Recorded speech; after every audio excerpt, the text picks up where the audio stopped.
Hello friends my मम रेसिपिते आपनादेर सकलके जानाई सुस्वागत। आज आमी आपनादेर बानिये देखाबो सुजिर पायेस। रेसिपिटी बानानो एतटाई सहज और खेतेও হয় दारुण सुस्वादु। खूब सहजे किभाबे सुजिर पायेस बानिये नेওয়া যায় चलुन देखे नेওয়া যাক। এই রকম সহজ সরল রেসিপির আপডেট পাওয়ার জন্য আমার চ্যানেলটিকে সাবস্ক্রাইব করে আমার পাশে থাকবেন আর ভিডিওটি প্রথম থেকে শেষ পর্যন্ত দেখার অনুরোধ রইল। তাহলে চলুন না দেরি না করে চটপট আজকের রেসিপিটি শুরু করে নেওয়া যাক।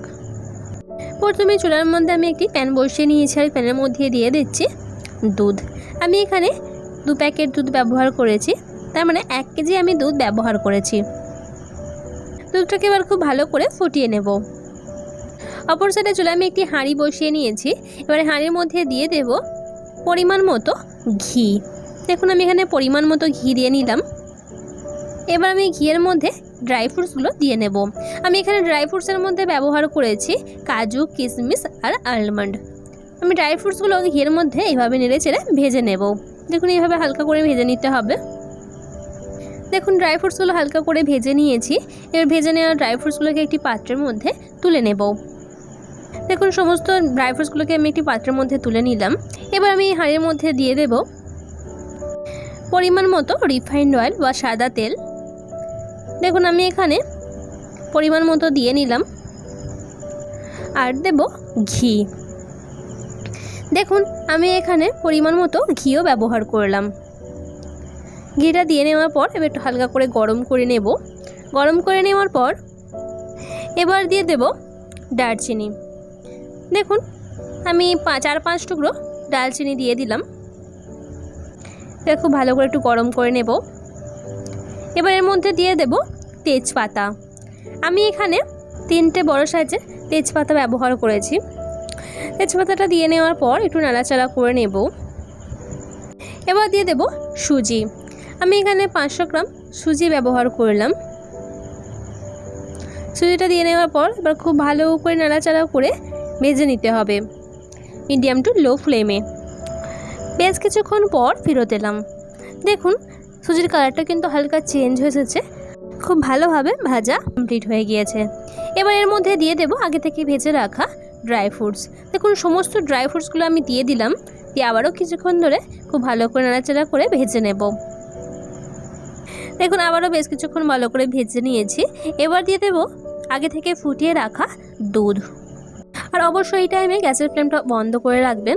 বন্ধ করে রাখার পরে দুধটা ব্যবহার করবেন। দুধটা দেওয়ার পর এইভাবে একটু নাড়াচাড়া করে নিতে হবে। দেখুন এইভাবে ভালো করে নাড়াচাড়া করে নিয়ে এবার দেব চিনি। দেখুন আমি এখানে 300 গ্রাম মতো চিনি ব্যবহার করেছি। তবে চিনিটা আপনারা আপনাদের পছন্দ অনুযায়ী দেবেন। যে যেমন মিষ্টি খেতে পছন্দ করে থাকেন বাড়িয়ে বা কমিয়ে ব্যবহার করতে পারেন। এবার আমি গ্যাসের ফ্লেমটা অফ করে দেব আর সমস্ত দুধ আর এর মধ্যে অল্প একটু পানিও আমি অ্যাড করেছি। এবার দেব এলাচ। দেখুন আমি এখানে 4-5টা মতো এলাচকে ভালো করে থেতো করে নিয়েছি। থেতো করে নেওয়া এলাচটা আমি দিয়ে দিলাম। দিয়ে এবার খুব ভালো করে নাড়াচাড়া করে বেশ কিছুক্ষণ ধরে ফুটিয়ে নেব। এবার দেব ঘি। দেখুন আমি ওপরে একটু ঘি ছড়িয়ে নিলাম। ঘিটা দিয়ে নেওয়ার পর আবারও খুব ভালো করে নাড়াচাড়া করে মিশিয়ে নেব।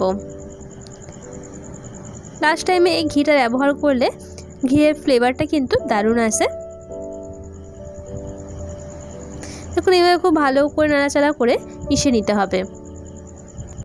এইভাবে অনবরত নাড়াচাড়া করে সুজিটাকে বানিয়ে নেব। এইভাবে নাড়াচাড়া না করলে কিন্তু তলা থেকে লেগে যাওয়ার ভয় থাকে, তাই এইভাবে নাড়াচাড়া করে নিতে হবে। বেশ কিছুক্ষণ পর ফেরত এলাম। দেখুন সুজির পায়েস বানানো একদম কমপ্লিট হয়ে গিয়েছে। এবার আমি গ্যাসের ফ্লেমটা অফ করে দেব আর সুজিটা ঠান্ডা করে নেওয়ার পর আমি পরিবেশন করে নেব। আমার আজকের এই সুজির পায়েসের রেসিপিটি আপনাদের কাছে কেমন লাগলো সেটি আমাকে কমেন্টের মাধ্যমে অবশ্যই জানাবেন। আর যদি ভালো লেগে থাকে তাহলে আপনারা বাড়িতে ঠিক এইরকমভাবে বানিয়ে নিতে পারেন। আশা করছি আমাদের সকলের খেতে ভীষণ ভালো লাগবে।